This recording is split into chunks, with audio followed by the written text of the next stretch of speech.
Record. Okay. So I think we're recording now. Does that show up? Everybody's okay? We're just going to share this. We'll share the presentation after it's uploaded onto YouTube. Share it with the York Small Business Enterprise Center, who has been the people behind this whole thing, and I want to thank them very much. And I want to thank Miriam as well for her help and support on this thing. So let's get started here. All right, just to introduce myself, welcome everybody. Thank you for taking time out of your busy day. I've been involved in marketing and have been involved in my own business here for 35 plus years. It was 35 years in June. So it's not, as you can imagine, the most exciting year to be celebrating the milestone, but nevertheless, it is what it is, and we are where we are. And I worked with a wide range of small businesses, large businesses, corporations, NGOs, United Nations, the federal governments, provincial governments, all kinds of different things, and run all kinds of programs over the course of my career. So I'm going to borrow a few remarks from some other people. Generally, I think most of us believe that the best way to promote our business is spend hours and hours posting on social media and buying social media ads and keeping on top of trends. And while this is an expensive way to promote and market your business, this does not eliminate the need for traditional offline marketing. And Miriam and I did a webinar, I don't even know how long ago, it's back a couple of months ago, I guess now. I lose track of time. But basically it was talking about using digital and non-traditional marketing and working together. But I still think that that is the solution. There is no question that digital marketing, social media, per click ad stuff, all that is very important to the effective marketing of your business. But I think that what many of us try to look at an inexpensive way to do things by being very active on social media. And we realize that we spend a lot of time and a lot of effort, and time is money. And I think there are ways that we can do things more effectively.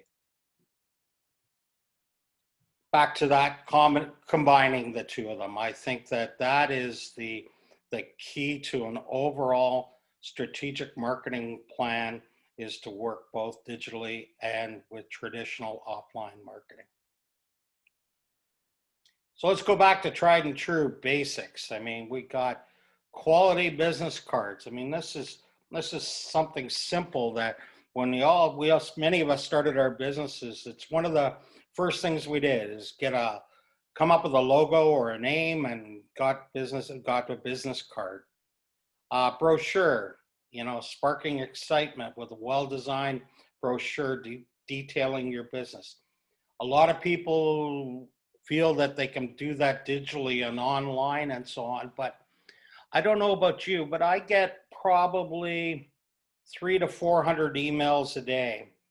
And I can tell you that many of people that are sending me digital brochures or PDFs or whatever of their marketing and initiatives, I delete. I just don't have the time to go through and look at many of the offerings that are provided by people. So having a hard copy still is an effective way to be part of the mix.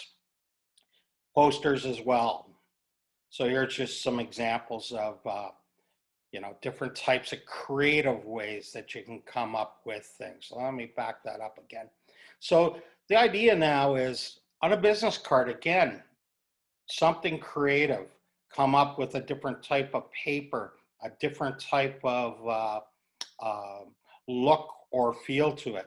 Nowadays, it can be combined with a coupon or some kind of value added that you might be able to provide as well to your customers. So just, it's important to have branding that is consistent and across all your marketing plan. Another thing now is banners, vinyl banners, pull-up banners. Many of us have these. Portable, can go, identifies ourselves. We can have signage like this behind. We can have pull-up banners wherever we need to go and to take our brand with us. Just some examples of what I was talking about. Good old-fashioned advertising. So this is courtesy of Miriam. So magazines. People think that print is dead. Well, I can tell you firsthand that it's not. Think of the amount of times that people go to sit back with a coffee in the morning and want to take a magazine or a newspaper and go through it traditionally. I think that having something hard copy in one's hand still has an appeal, a reminder for people to take a look at whatever it is that you're offering. Print ads in local newspapers, print publications, and so on.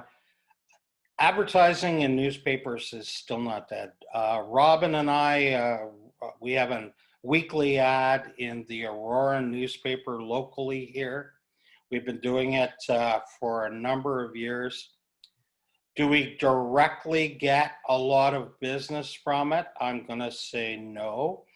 But indirectly, it's part of everything that we do as an organization to try to keep our name and our brand out into the public.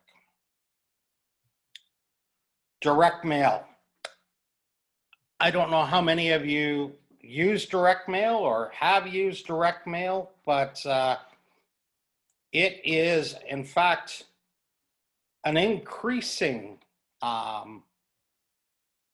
way of communicating. It had waned, but this information, courtesy of a local business here called Prime Data, and Steve Falk is the president. They're just in Aurora here on Industrial Parkway North. Phenomenal. They do all kinds of direct mail programs, solicitations for hospital foundations, for donations. That's just a wide range of different things. And again, direct mail, as it says here, used for engagement, not just acquisition. So again, you want people, you can target people specifically in your marketing program.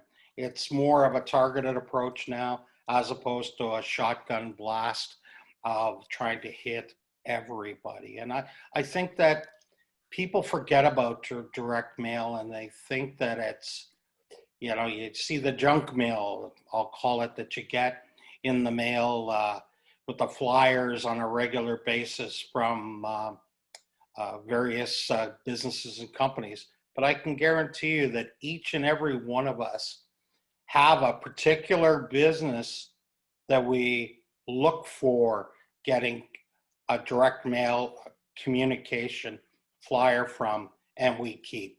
There'll be others that we just toss into recycling, but there's definitely directly addressed direct mail has a lot of value. I just want to say one thing on this, Greg, if that's okay. Yeah. I know we're talking about non-digital, but when you put direct mail and connect it with a digital marketing campaign, the results are like off the charts. That's all I'm telling you. That's what Steve said. The best way with direct mail is to also incorporate digital, web, whatever sort of program. Very successful. Sorry.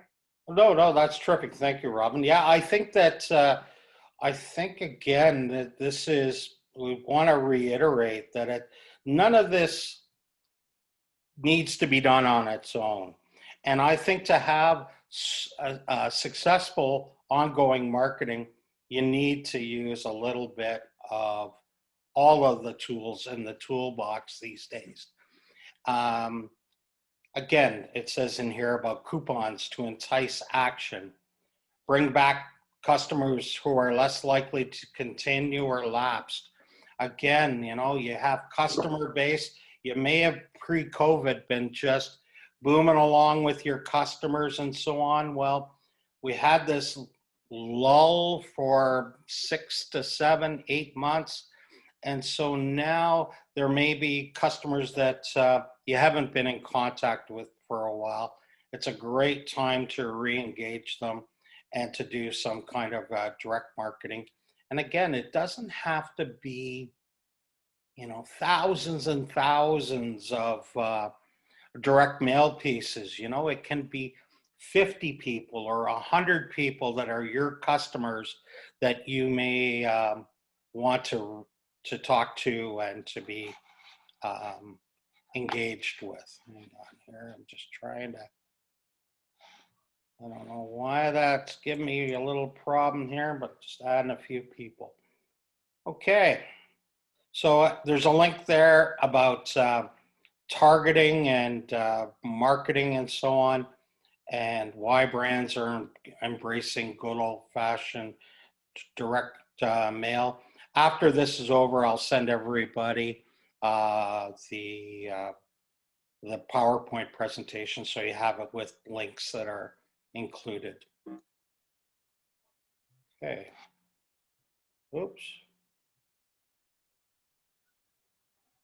Apologize. So here's some examples, well, a couple of examples of tying in direct marketing with promotional products. So on the left here, you'll see it's a company called Toolhound. Basically what they do is they provide inventory of all companies' tools and equipment and so on, and tracking of them so that companies know where this piece of equipment or whatever is. And so that's where the hammer and that came from, in a direct mail piece that was sent out to people.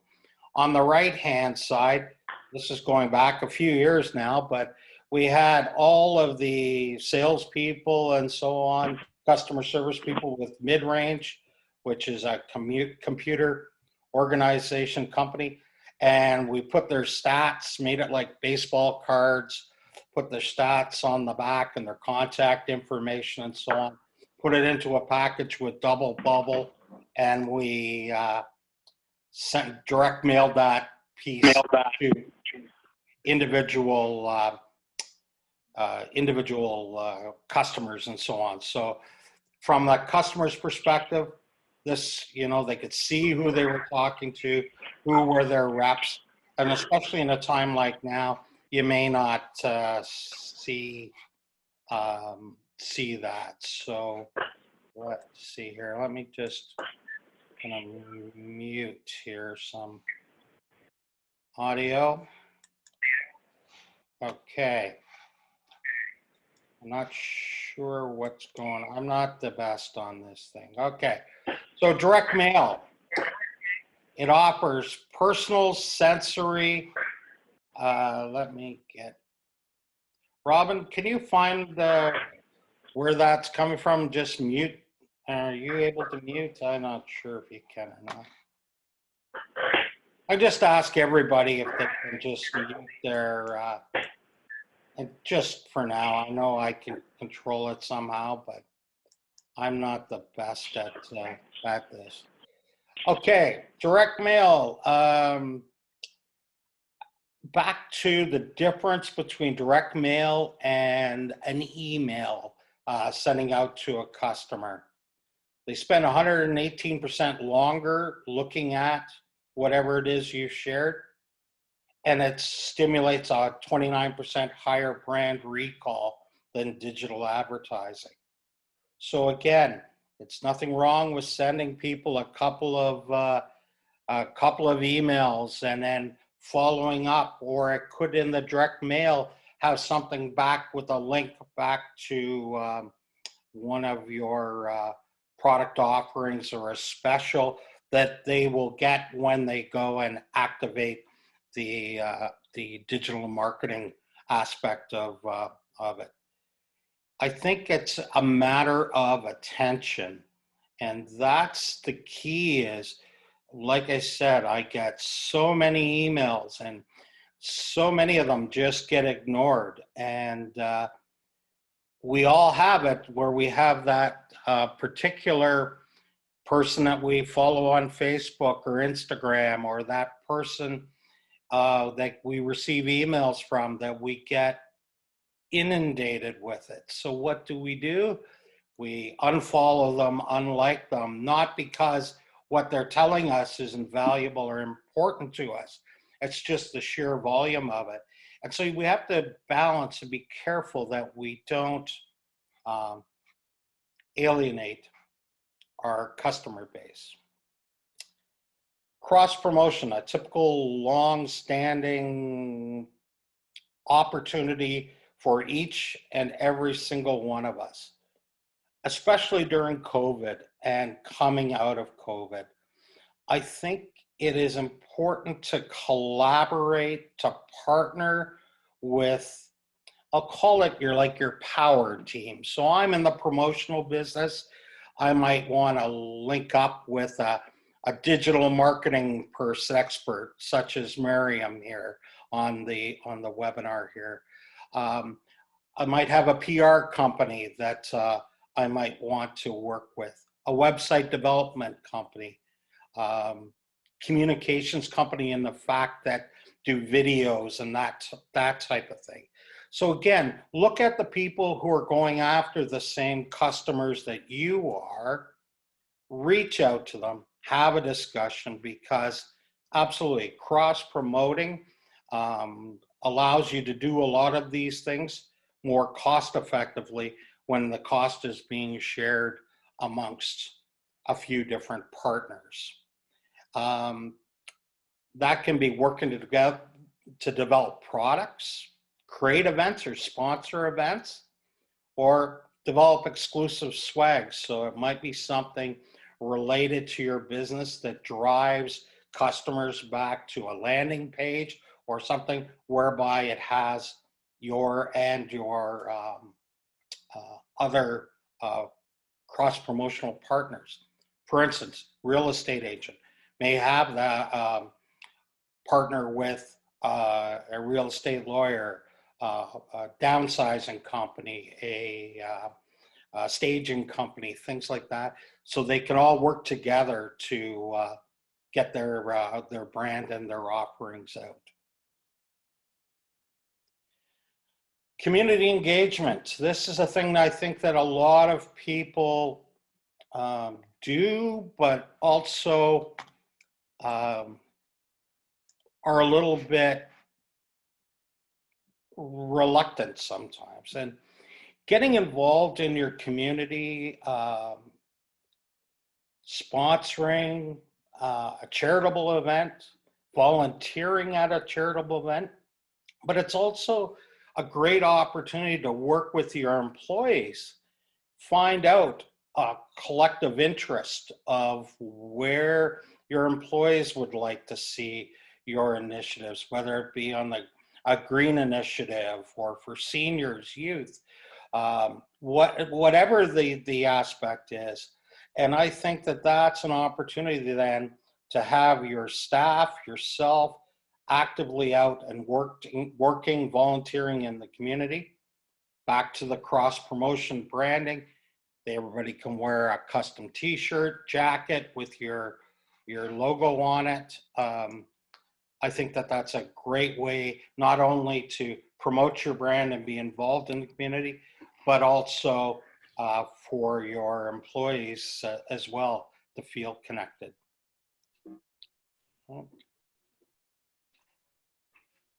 Create your own events. So this here is an example, is an event that Robin and I created along with the help of Miriam. So take the initiative. We talk about, with Rob and I were, this buzzword pivot this morning, and we've been doing this business for 35 years, and we have a lot of very loyal customers and so on. But a lot of our customers, because a lot of what we've done in our business is event driven. And so when there aren't events happening, of course, that hurts sales, and that includes our business. We've definitely found it challenging during COVID, given the state of of a lot of our companies and that we deal with. But it's about creating opportunity and doing things a little differently. So webinars, it's not something I've done a lot of over my 35 years. Well, there wasn't really even, there were computers when I started, but they were definitely, I don't believe there was an internet at that time. It might have been, but it's back a little while now. But I think that creating your own events also has an opportunity then to seek out those cross-promotional partners. You create this idea, I want to do this, and then you can seek others that will want to join and partner and help you in doing this. I think it's kind of a way to take what you've done traditionally in marketing and digitally and put it all together. For instance, Lisa, we were just talking earlier about Lisa's with the Richmond Hill Board of Trade, about their golf tournament that happened and how successful it was. And some of the different initiatives that the Richmond Hill Board of Trade has been doing to do things differently and pivoting and coming up with new ways of reaching out to their members and the community. And it's really, for me, it's inspirational, because it's hard for all of us who are trying to wonder where things are going and what's going to happen with our businesses, short term and long term. So offer free workshops. I can't stress more that each one of us that are on this call are experts. You may you may not think you're an expert, but each and every one of you are an expert in your own chosen field. But not even that, you might be an expert in gardening or cooking or whatever it is. And so offering workshops and doing things doesn't necessarily have to be about your business per se. Back to our conversation about branding and getting yourself out there and getting people to understand and know who you are and what you do. People like to do business with people that they know and like. I mean, it's been an age-old question. I know we can go online and search and try to find that widget for the cheapest price that we possibly can, but day in and day out, people make choices to deal with people that they know and like, and offering workshops, consultations, useful tips, things like that, again, are a great way. Again, it can be done offline or it can be also done digitally. Showcase your brand. Back to what we were talking earlier about visibility in the community. Help people to recognize your brand and who you are. Like I said, outfit your team with quality clothing featuring branding. It's a great investment. And I'm going to say I'm guilty of this. I'm kind of the shoemaker.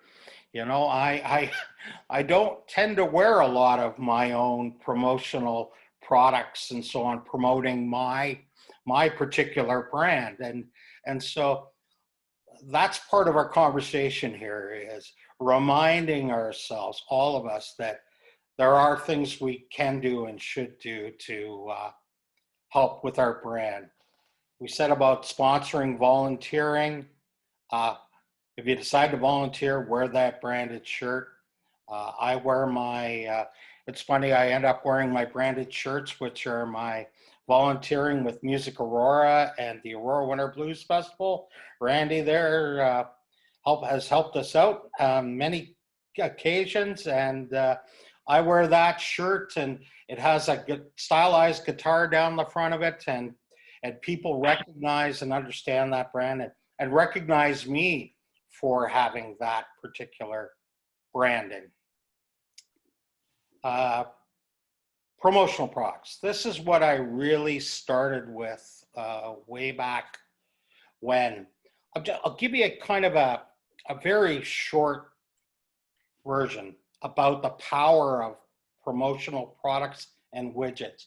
So how I got involved, I was a sales guy with Canada Packers, and my roommates at the time, one of them was speed skating coach here in Canada, and he was at the World Short Track Speed Skating Championships in St. Louis. He comes back and he's got this umbrella, and it's got a bill on the front of it. It looks like a baseball hat, and it was called a cap umbrella. It had St. Louis Cardinals on the front of it. We brought it back. Anyways, I ended up calling and talking to the company, and it was Lou Brock, the Hall of Famer, whose company it was, baseball Hall of Famer.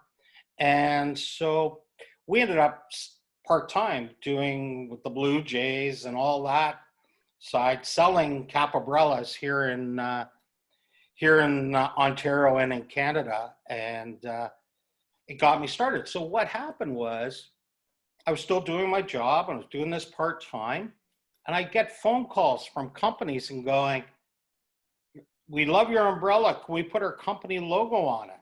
And I'm like, I had no idea. So I call up Lou, and Lou says, "Sure, we can do it, blah, blah, blah." So anyways, we started doing that. And then what happened from that is those same customers would call me and say, "Can you get us jackets?" So I'd go down to my front hall closet, and I'd look at the labels of all the jackets in my closet, of all my different jackets, and then go to the yellow pages and try to find these companies that did that. So that's how I got started. So, but what it says though is the power of the promotional product in terms of engaging people. And it's the same as in 1984 as it is today. Unlike traditional media and digital media that interrupts, promotional products are one of the interesting things that engages.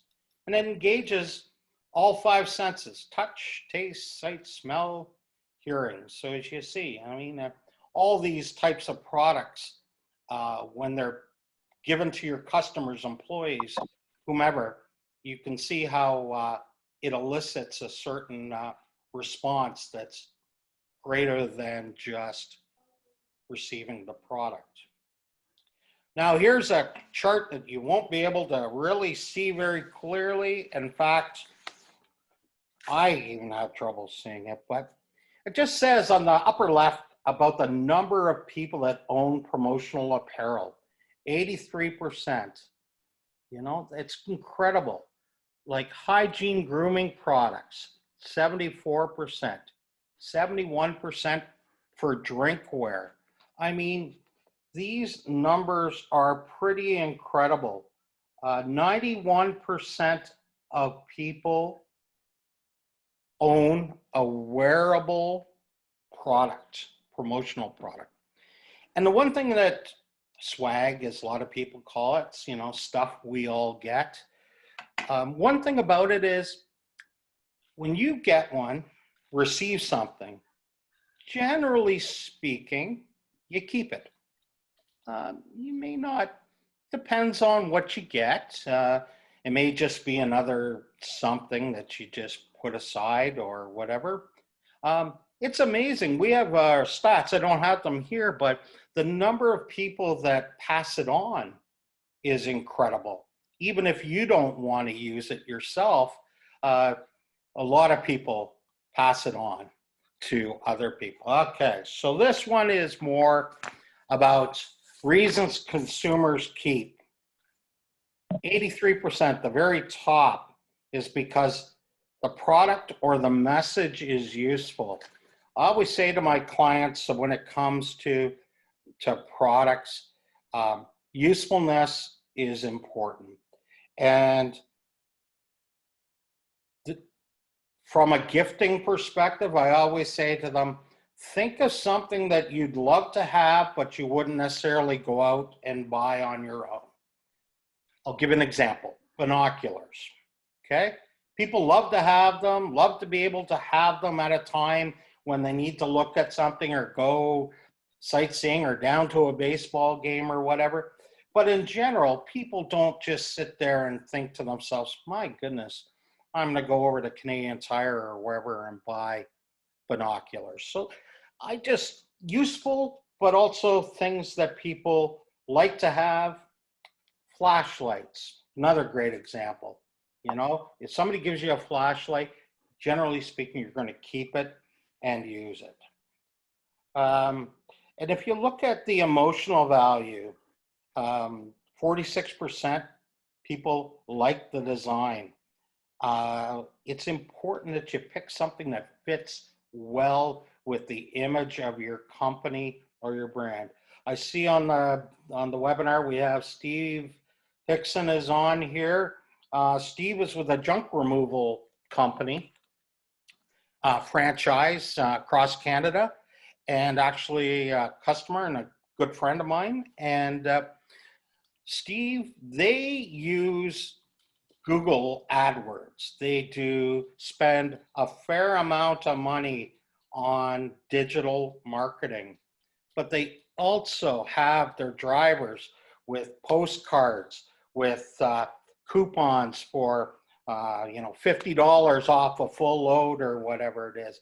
And when his drivers are going to schedule an appointment, they get out of the vehicle after they load up, they walk around to the neighborhood right around where they've just done the pickup, and they talk to people and they hand them the coupon. And so many times people go, yes, I've got this here. Can you get rid of it for me? And it just shows you how they take the traditional marketing and combine it with the digital marketing. And it's been extremely, extremely successful for them. Okay. Also, because I'm the promotional products guy, I'm going to say the reason that promotional products versus newspaper advertising or anything in the traditional media sphere offline is because it's quantifiable. You can set objectives and measure return on investment. But the promotional products allow you to narrow your field and target your audience. So there's just all kinds of different things. And here's an example in the middle here with the golf set that was sent out by Midrange to many of their clients.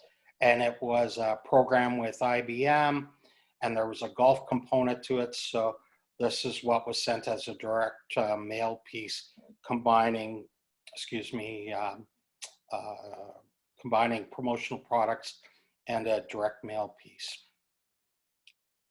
So we know return on investment is, basically defined as our net profit or savings divided by our total investment. So here's one of the reasons, anything that you do that's measurable, whether it be digital marketing or promotional products in this case. So now I would think the majority of us are in this position. We want to increase our sales. So we need to increase sales of general specific products, generate new accounts, whatever it is. So let's use that a manufacturer wants to increase sales, grow by 25% in a time period for product X. What is the company willing to spend per $1,000 to increase profit? Okay, so let's say they're currently selling 80 units a week, but they want to get to 100 units a week, and their profit per unit is $200.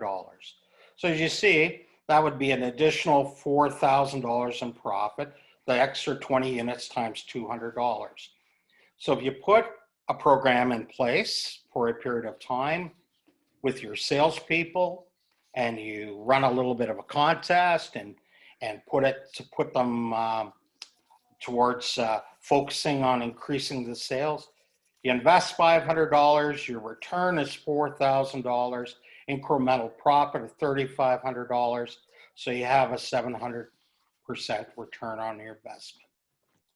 A lot of companies, here's an example, time is money. So you have safety, attendance problems. It's a big issue, I'm sure, for many of you that have employees with CERB and so on. Getting people to come to work and to be at work has been a challenge for many employers. So again, Home Builder wants to reduce the number of work days over a 6-month period from 97 to 80. An internal audit shows that it costs them about $2,500 per lost work day. So what are the reasons for the absences? How much is it worth per lost day? Oops. Keep hitting the wrong button. So each worker provided a brochure that features products that they could purchase with points. Points were earned with each month of perfect attendance. Points doubled each month as the worker accumulated consistent perfect attendance months. Points were awarded to everyone for accident-free months. Through this the company was able to reduce their cost or their days to 80 in that 6-month window. The average lost $2,500 per day. So the following can be determined. Okay, so they invested $25,000 in their points program, merchandise, the brochure, the management of the program. The cost savings was $42,500. So it shows you that they were able to save money. And you can do this and case 1 and 2 on your own. And you don't even need to go and buy products from a promotional guy like me, though you're more than welcome to. But think about your own business and what you have that you can use as an incentive to promote your business. So again, I say to people that are in the arts or creative, I mean, use your arts and creativity that you have and create your own solution. It doesn't necessarily have to be spending money out with a third-party organization. So bear that in mind. Each and every one of us have a way to be able to do this. That is everything I have for now. I'm going to ask if anybody has any particular questions. They can unmute themselves and fire away.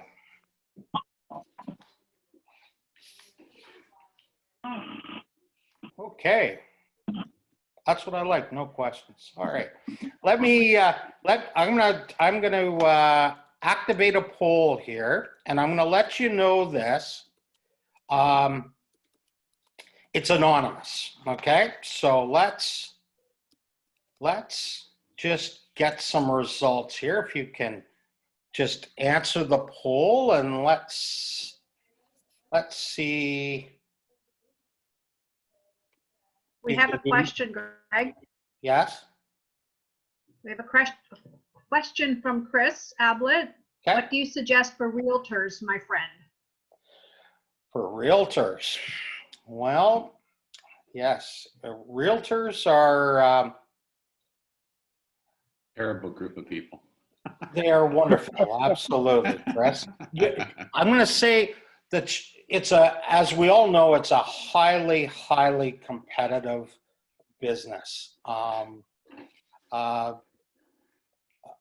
it's when you're in the services business, it's also very difficult because you don't have something tangible. You know, if you're selling a widget, people can see the quality or understand the price value and so on. So as a realtor, absolutely, it's challenging. I think that some of the cross promotion ideas are important for realtors. I think that networking as well, and I know Chris, you've been quite involved in doing that, because real estate marketing promotion is definitely a long game.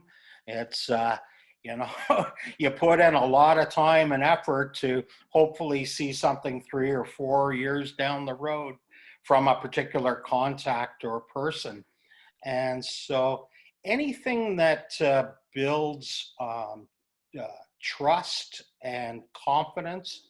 I know that a lot of realtors do send out regular updates or tips and share information from some of their partners, whether it be home stagers or downsizing people. I think that's always a good way to do it. And I think being in the public in terms of, again, I know you've been involved with Rotary and various groups, and so being out active in the community and being involved with events and so on, I think is terrific. A way to do. Gregory? Yes. Steve Hickson from Junkworks says they offer discount coupons to give to realtors to give to their customers. So that's also an in with customers to help them get rid of all this stuff to make moves easier. Yeah, absolutely. I think that's a very good point, Steve. I mean, again, back to the partnering cross promotion is, you know, people need to get prepared to move, and that requires them to get painters or people. And I think that developing a great network of partners and people that you can rely on, and that you have confidence that will do a good job for your clients, and vice versa.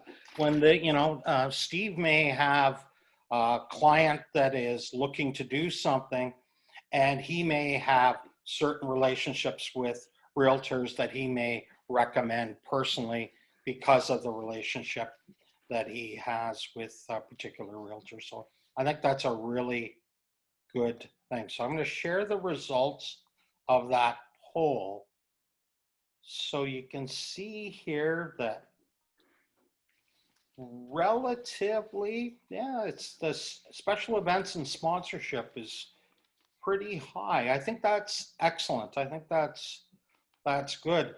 I wonder how people feel about that now that, you know, people aren't attending events and there aren't more in-person things. I always find it interesting to see how organizations are doing. I know we had Lisa on here with the Richmond Hill Board of Trade, but how do people look at spending that money to be a sponsor still when maybe the numbers that are visually going to see the sponsors and so on changes? So yeah, very, very interesting. And then let me see here if I, let's go here. I shared those results, eh? Oops, close that. And then I have one, I don't even know how to do this. Shows you how I don't do this, but I'm gonna just a quick thing about what's happened for me in this whole COVID thing is it's really made me look at the promotional business and say, is this where I want to be and where I want to go coming out of COVID? And I'm sure a lot of people are in that position. I've talked to lots and lots of customers, and we're talking about in the town of Aurora, we're talking long established businesses that have been around and are deemed to be successful. And it's going to be a challenge for the next little while for people. And so I think we all have to decide and look at and say, where do we want to go from here? And it's going to be some interesting times. And I hope that everybody stays well and stays safe. And yeah, and if anybody wants to reach out, please do so. I will send this plus a link to the YouTube of the presentation. And again, if you have any questions, just you can simply email me and I will be sending that out to everybody. Okay. Last thing I want to do, there's my contact information, as well as Steve Falk at Prime Data on the direct marketing side. I do have Miriam. I will send her contact at Digital Marketing Experts, and also York Small Business Enterprise. Thank you very much. They're the people that are involved in organizing it. Before you all run, I want to suggest something to you. Back about being an expert in your field. The York Small Business Enterprise Center, which is run by the Region of York, will be asking businesses to put on a webinar or a discussion like this. So if any of you are interested in hosting your own, which is then promoted by York Small Business Enterprise Center here. It goes onto their website. When I'm done this, I will upload the presentation. That will go on to their website, but will also go on to other business and small business enterprise organizations across Ontario. So it's a really great way to get yourself known out there. So I highly recommend, if anybody is interested, just send me an email and we can talk further about that, how you can be involved. Okay. Anything else? Thank you. All right. Well, thank everybody for coming. I really appreciate it, and be well out there. Take care, everybody. Thank you.